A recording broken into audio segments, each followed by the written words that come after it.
का जन्मोत्सव मनाएंगे। इसीलिए यह शंकर जी द्वारा बताई गई अंतिम कथा है। क्या कथा है? शंकर भगवान वर्णन कर रहे हैं।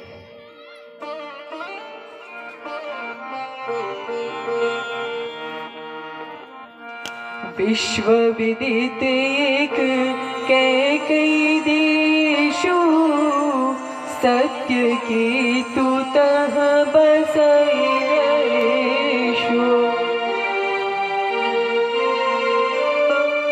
कैकेयी देशु सत्य के बसई नरेशु। धर्म धुरंधर नीति निधाना, तेज प्रतापशील बलवाना। धर्म धुरंधर नीति निधाना, तेज प्रतापशील बलवाना। अपर सुकही हरि मर्दन नाना, भुज बल अतुल अचल संग्रामा। अपर सुकही हरि मर्दन नामा, भुज बल अतुल अचल संग्रामा। जेठी सुतही राज नृप दीना, हरि हित आपु गगन बन धीमा। जेठे सुतही राज नृप दीना, हरि हित आप गगन बन दीना। विपस्थित कारक सचिव सयाना, नाम धर्म रुचिरी शुक्र समाना। प्रभु हितकारक सचिव सयाना, नाम धर्म रुचि शुक्र समाना। सकल अवनी मंडल समाए, एक प्रताप भानु महिपाला। ओ सकल अवनि मंडल देहि काला, एक प्रताप भानु महिपाला। एक प्रताप भानु महिपाला। सत्यकेतु नामक एक राजा थे। उनके दो पुत्र थे। ज्येष्ठ पुत्र था प्रताप भानु, छोटा पुत्र था अरिमर्दन। और उनका एक बड़ा ही सुशील मंत्री था। उसका नाम था धर्मरुचि, जो कि शुक्र के समान थे। उस समय सत्यकेतु ने विचार किया कि मुझे वन जाके तपस्या करनी चाहिए। उसने प्रताप भानु को अपना राज्य सौंप दिया और प्रताप भानु ने भी राज को बढ़ाया। और उस समय सकल अवनि मंडल तेहि काला, एक प्रताप भानु वही काला। एक ही राजा था, वो थे प्रताप भानु, और बाकी सभी राजा इनके अधीन थे, चक्रवर्ती सम्राट थे। एक बार ये आखेट पे गए, वहां एक वराह देखा। उसको मारने के लिए उसके पीछे जाते हैं, और जब उसके पीछे गए, वह असुर था, एक गुफा में चला गया। जहां जाना मुश्किल था, असंभव ही था। तत्पश्चात उन्हें एक निकट में एक कुटिया दिखती है। वे उस कुटिया में जाते हैं। वहां पे एक कपटी मुनि रहा करता था, जो कि पहले राजा था, लेकिन प्रताप भानु से हार कर न वह घर का रहा न घाट का रहा, न अपने राज्य ही जा पाया, न उसने अहंकार के कारण इनसे मित्रता ही कर ली। वह वन में आके तपस्वी का वेश धारण करके रहने लगा।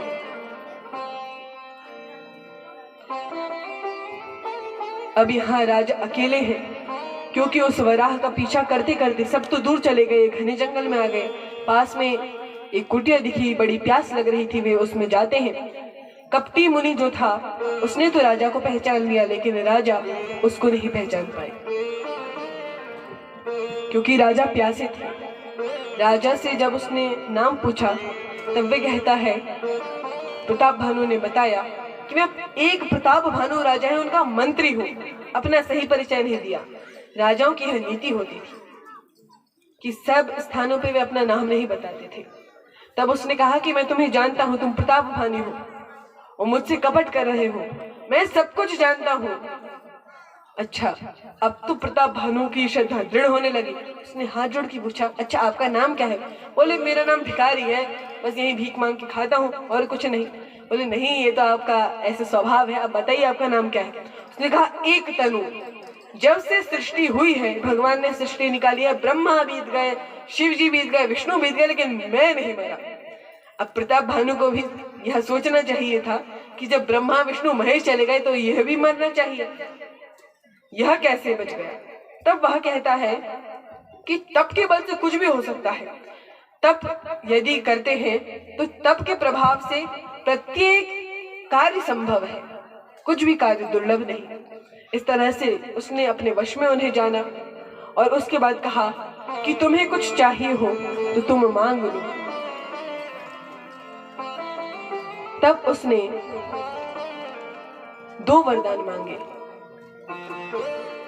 कि आप मुझे ये वरदान दीजिए कि जरा मरण से रहित मेरा यह शरीर हो जाए, कभी बूढ़ा ना हो, कभी मरू ना हो।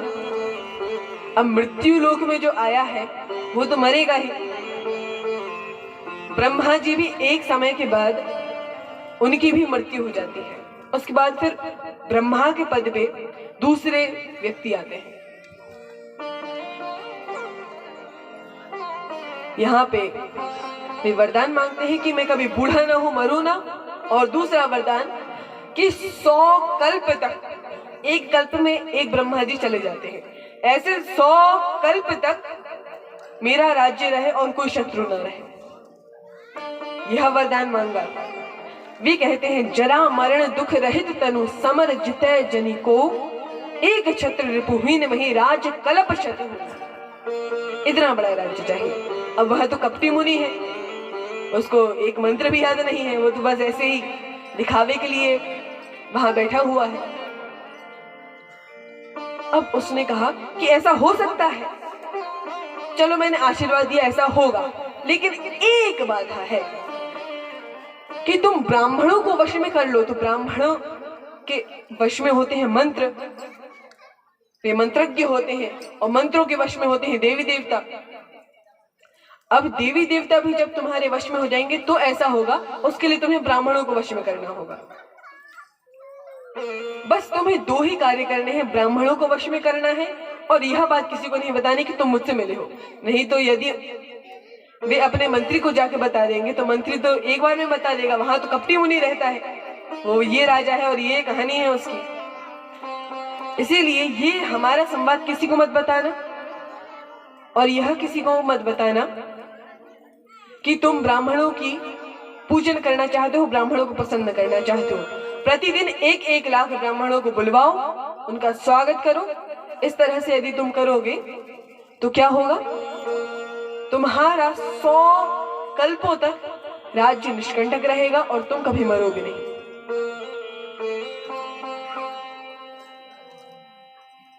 यहाँ पे उसने इस तरह से वर्णन किया, और राजा जब सोते हैं, राजा को वहीं सुला दिया, क्योंकि बहुत दूर है तुम्हारा राज्य, तुम यहीं सो जाओ। इस तरह से कह के जब राजा सोए, तब क्या होता है, तब वह वराह का जो शरीर धारण किया राक्षस था वह आता है। वह जब इनके पास आया तो इनका संवाद हुआ, उसने उसे सब बता दिया। कपटी मुनि ने उस वराह का शरीर धारण करने वाले राक्षस काल केतु को सब कुछ बता दिया कि इस तरह से राजा को मैंने वरदान दिया है, तुम जाके उसके पुरोहित को हर लो, तुम पुरोहित का रूप धारण कर देना। मैंने इससे यह बोल दिया है कि मैं ऐसा करूंगा, और तुम इसको घोड़े के सहित वहां छोड़ के आ जाओ। इसके वंश का नाश होने के लिए तुम ब्राह्मणों को मांस खिलाना, इस तरह से तुम कार्य करना, और समझा बुझा के भेज दिया। अब राजा की जैसे ही आंखें खुली रात में, उसने देखा कि मैं अपनी रानी के पास लेटा हूँ, मैं तो वहां इतनी दूर सोया था। तो वो समझ गया कि वो जो कपटी मुनि है वो बड़े महान संत हैं। उसके मन में यह विचार आया। उसके बाद 3 दिन बाद पुरोहित का हरण हो गया और पुरोहित के रूप में वह कालकेतु राक्षस आता है।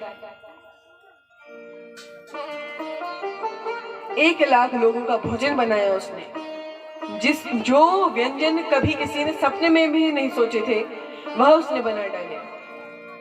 और अंत में क्या किया उसने? भोजन बनाने के बाद अनेकों पशुओं का मांस उसमें मिला दिया। उसके बाद सभी ब्राह्मणों को जैसे ही परसा, सभी ब्राह्मणों ने मंत्र बोल के जैसे ही प्रसाद पाने के लिए हाथ आगे बढ़ाया, तभी उसी ने, उसका उद्देश्य ब्राह्मणों को भ्रष्ट करना नहीं था, राजा के वंश का नाश करना था। इसीलिए वह क्या करता है? वह ब्राह्मणों से शाप दिलवाना है उसे। इसीलिए वह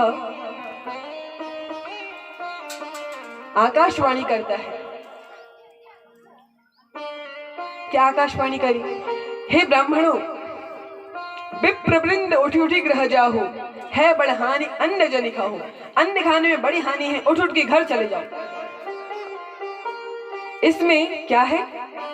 भयो रसऊ भूसुर मांसु, इसमें ब्राह्मणों का मांस मिलाया गया है। तुम लोग अपने अपने घर चले जाओ। इस तरह से झूठी आकाशवाणी की। सभी ब्राह्मण क्रोधित हो गए और उसे श्राप दिया, जाई निशाचर हो नृप मूढ़ सहित परिवार, तुम जाके राक्षस हो जाओ। और एक श्राप और यह दिया, संबत मध्य नाश तब हो, संबत मध्य नाश तब हो, चले दाता न रही कोल को, जले दाता रहे कुल को। प्रभु श्राप विचारी नहीं, विचार नदीना नहीं अपराध धूप छुटी का। नहीं अपराध भूप कछुकी ना, नहीं अपराध भूप कछुकी ना। ब्राह्मणों ने श्राप दे दिया कि संवत मध्य 1 साल के अंदर तुम्हारा नाश हो जाए, तुम्हारे परिवार का नाश हो जाए और तुम्हारे वंश में कोई जलदाता भी न बचे। यह श्राप जैसे ही दिया, तब वास्तविक आकाशवाणी होती है कि हे ब्राह्मणों, आपने विचार कर श्राप नहीं दिया, इसका कोई दोष ही नहीं है। जब यह आकाशवाणी सुनी तो सब ब्राह्मण चिंतित हो गए। जब उसने अंदर जाके देखा तो वह देखता है कि वहां ना रसोई है, ना रसोई बनाने वाले पुरोहित है, ना कोई है। यह देख के वह बड़ा चिंतित हो गया। रो के उसने सब कहानी बताई। उसके बाद संतों ने आशीर्वाद दिया कि तुम्हारा कल्याण भगवान करेंगे, इसीलिए तुम जाके राक्षस तो होगे। वही प्रताप भानु अगले जन्म में रावण होते हैं।